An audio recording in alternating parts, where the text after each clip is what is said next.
તેના દીકરા સાથે એને સ્વપ્ને વિચાર્યું નહોતું. પરિવાર અમદાવાદ આવ્યો હતો ત્યારે પ્રિન્સ બેભાન હાલતમાં હતો. પ્રિન્સને જોતા શરીરે છરીના ઘા વાગ્યા હતા અને સારવાર ચાલી રહી હતી. પણ સવાલ એ હતો કે આખરે આમ થયું કઈ રીતે? કોણે કર્યો પ્રિન્સ પર હુમલો? થયું શું હતું પ્રિન્સ સાથે? પ્રિન્સ પર હુમલો થવાનું કારણ શું? એક વર્ષ પહેલા ભરત પરમારની પાડોશમાં રહેતા કાળુ વાઘેલાની પત્ની સાથે ટેલિફોનિક વાતચીત કરતા ભરત પકડાઈ ગયો, જેમાં ઝઘડો થયો હતો. સમાજની પંચાયત બેસાડી સમાધાન પણ કરાયું અને જેના કારણે ભરત પરમારે મકાન પણ બદલી નાખ્યું. થોડા સમય બાદ જ્યારે ભરત તેના વિસ્તારમાં પરત ફર્યો ત્યારે તેનો ઝઘડો થયો અને આ ઝઘડામાં પ્રિન્સ વાઘેલા સહિત 4 જેટલા લોકોએ ઝઘડો કરી મારામારી કરી અને આ મારામારીમાં ગોપી પરમારને મોતનો ઘાટ ઉતાર્યો હતો. આ ઘટના સમયે પ્રિન્સ સગીર વયનો હતો. આ વાતની અદાવત રાખી જ્યારે અમદાવાદ આવ્યો ત્યારે રવિ મોહન પરમાર અને અજય મોહન પરમારે અન્ય 2 આરોપીઓની સાથે મળીને પ્રિન્સ પર હુમલો કર્યો. જેમાં ગાડી ભગાડી અમે ગયા તો અમને જોઈ લોકો ભાગી ગયા.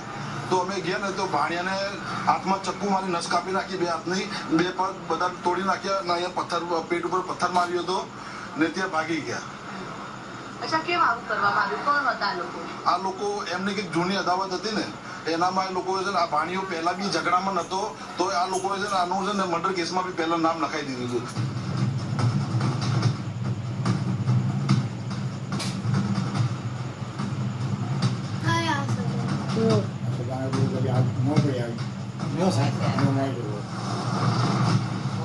સરદારનગર પોલીસની કસ્ટડીમાં દેખાડતા બંને આરોપીઓના નામ છે રવિ મોહન પરમાર અને અજય મોહન પરમાર.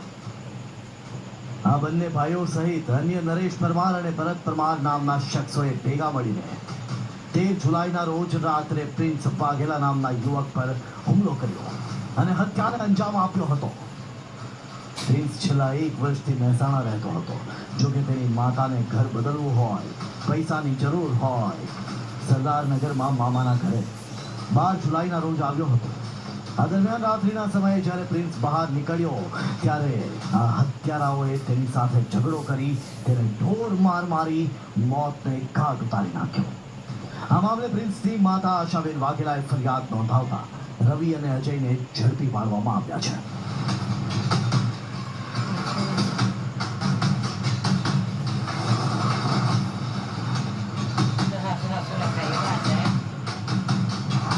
આજથી 2-3 દિવસ પહેલા પ્રિન્સ નામના એક યુવકની હત્યા કરવામાં આવી હતી.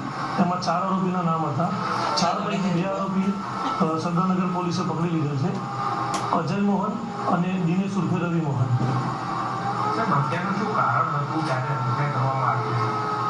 હત્યા જૂની એક અંગત અદાવત હતી.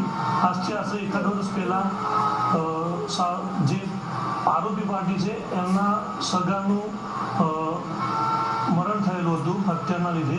તેના અનુસંધાને હાલના જે મરણનાર છે ભોગ બનનાર એ 1 વર્ષથી મહેસાણા રહેતા હતા, પરંતુ તે કોઈ સામાજિક કારણોસર કુબેરનગર વિસ્તારમાં આવેલા હતા. એ દરમિયાન સામેવાળા એમને જોઈ જતા બોલાચાલી થતા એમની હત્યા થઈ હતી. પોતાના વિસ્તારમાં વર્ચસ્વ જમાવવા તેમજ હત્યાનો બદલો લેવા માટે આ ખૂન થયું હોવાનું લોકમુખે ચર્ચાઈ રહ્યું છે, જેને લઈને પોલીસે આ દિશામાં તપાસ તેજ કરી છે. આ સાથે જ ફરાર બંને હત્યારાઓને ઝડપી પાડવા પોલીસે ચક્રો ગતિમાન કર્યા છે. ક્રાઇમ એલર્ટ માટે પ્રતિક ચાવક, સંદેશ ન્યૂઝ, અમદાવાદ.